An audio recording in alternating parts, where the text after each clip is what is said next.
Well, welcome to our Bible study course for Lent. As I've told you before in church, the format, I'm trying out a new format to avoid the problems of time and place and how we meet and et cetera, that make it so difficult for everybody to get together. And so I'll be sending these recordings along with some notes out every week and inviting you to listen to what I have to say and either communicate through a chat list we'll put on Facebook or emailing me directly with any questions you have. And let's just see how this works out. As I say, it's experimental. I've never tried it this way before. It's rather strange talking straight into something that doesn't answer me at all. And we'll see how it goes. As I said, I'm going to base this on a book, Christ on Trial, How the Gospel Unsettles Our Judgment, written by Rowan Williams, whom I'll talk about in just a moment. The book is available on Amazon if you want to get the book, but I will be using it as an outline, as a basis, more than as a source, perhaps, so that I'll concentrate on the things that I think are important, and I'll have my own ideas there as well. So you don't really need the book to follow this, but in case you want it, in case you're interested, it is available on Amazon. And as I say, it's written by Rowan Williams. In case you don't know who Rowan Williams is, I'll give you a brief overview. He's currently officially known as Lord Williams of Oystermouth. He's a peer in the House of Lords, as befits an ex-Archbishop of Canterbury. Rowan Williams is a Welshman and was ordained originally in the Church of Wales, which is separate from the Church of England, but is a member of the Anglican Communion. He spent most of his ministry as a priest in academic circles. He was a lecturer, professor at Cambridge and other universities, and he is today considered one of the most outstanding theologians in the English-speaking world and beyond. He did his dissertation on Russian Orthodox theology. I'm a theologian, and he's extremely well known. He's and well read, multilingual. He was made Bishop of Monmouth in the Church of Wales, and later became the Archbishop of Wales, the head of the church in Wales. And finally, in 2002, he was called to be Archbishop of Canterbury, the head of the Church of England and the head of the Anglican Communion. And he was Archbishop from the years 2002 to 2012. It was a very turbulent time for the church. It's the first time that the deep divisions over LGBTQ issues arose, and there was quite a lot of confrontation. He tried his best to avoid that and managed to get the church through without the whole thing falling apart.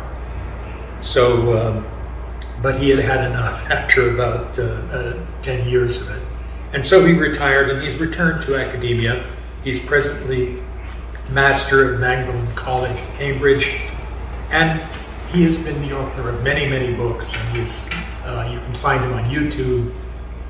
He has many lectures, many interviews. And let's turn now to his book, which, as I say, is giving me the outline for this session.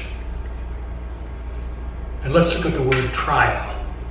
Trial is basically, when we think of trial, we think of a legal procedure, trial by jury, trial in a court. But we use the word trial and the verbs associated with it, try and trying, very, very often in common life. And in other spheres, we talk about clinical trials, for example. Drugs are tried clinically, supervised. We talk more generally of life's trials, the trials and tribulations that we have to go through. And we talk about trying times. We talk about trying on shoes and clothes to see if they fit. We have the expression, something is tried and true. What do all these have in common? What does the root mean? And I think that a good definition is that a trial is an attempt to find out the truth.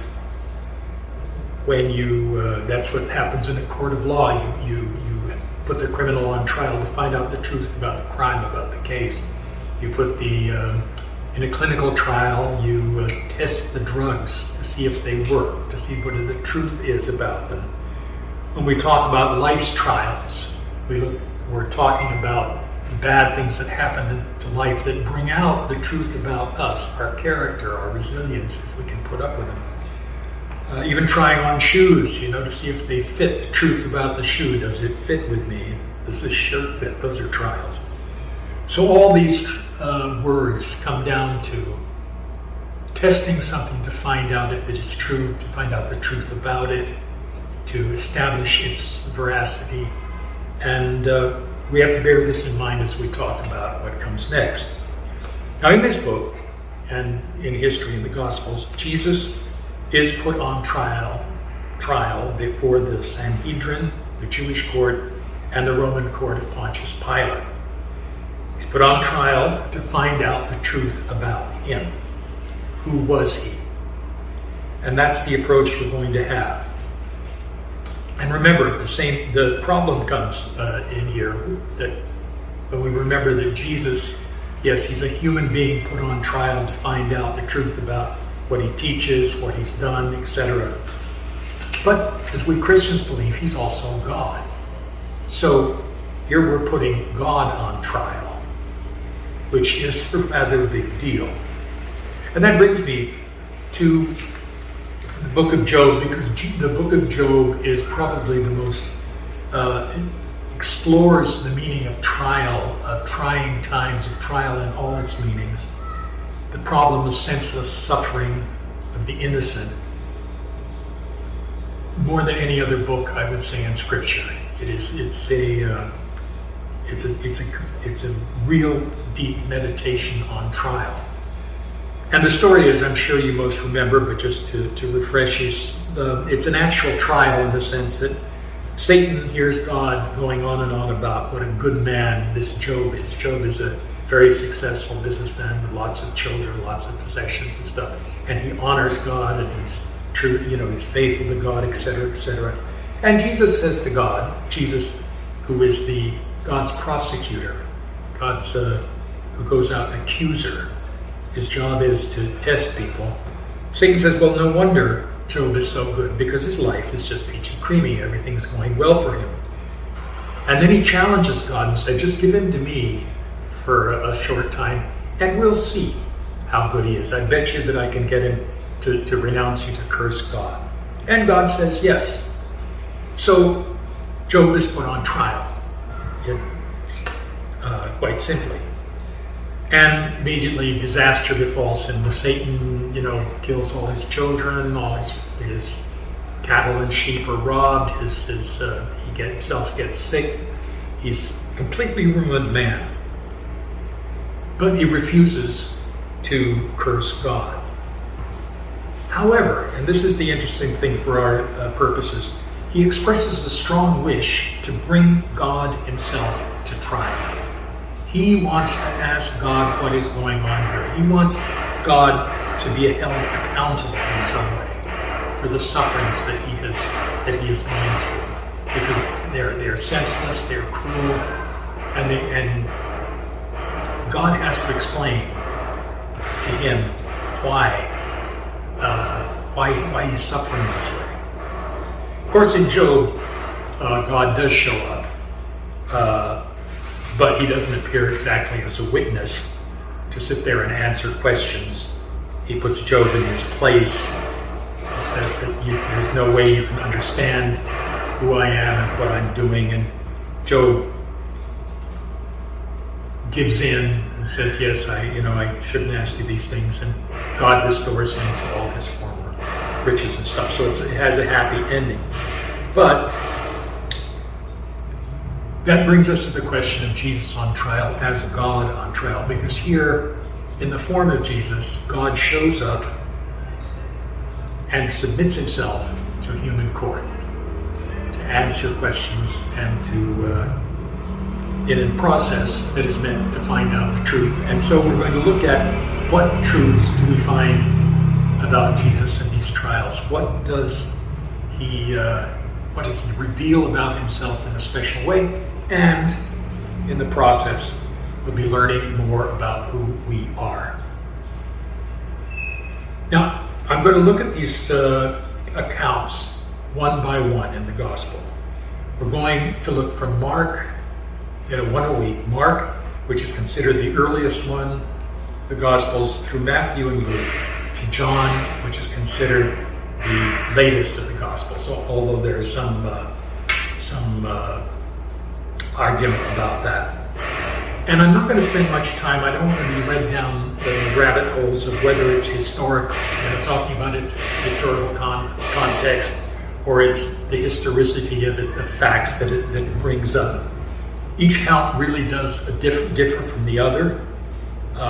John differs the most, and oddly, in a way, John's, which is quite different and is the latest one written as far as we know, from what we can tell, seems to have more actual historical details, seems to be much more based on eyewitness. But we're not going to get into that because that obscures the thing. Remember, in the first place, the events here were traumatic, really overwhelming, and it's a commonplace. Everybody knows that witnesses who just to some accident or to some traumatic event always come up with very differing stories, and as if they had seen completely different things. It's not so different in the Gospels, but a lot of the difference can be explained by eyewitnesses with reflecting their own take on these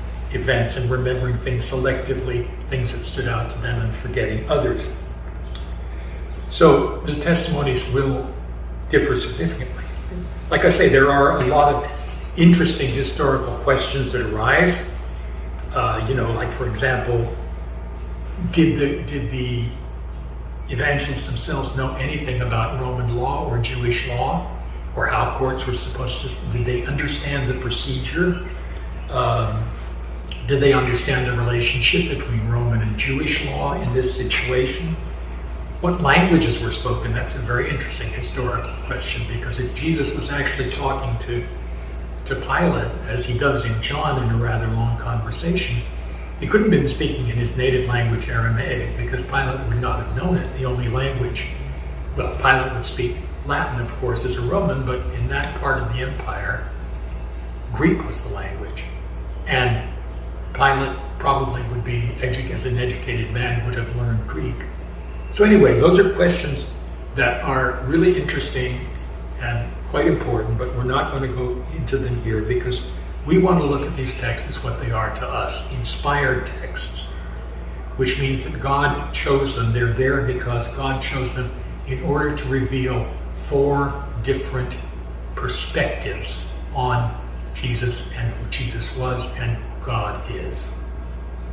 And is bringing us into the presence of God in these trials always involves sort of revealing to us who we are as well in relation to God. And that's what we're going to try to do with each text. See them independently of one another, take them at their face value, what they actually say, look at how Jesus reacts, look at the questions asked, look at how the people react, and see there what we can find out about God, what God is telling us in those narratives, what he's telling us about himself and about life in general, about Jesus Christ.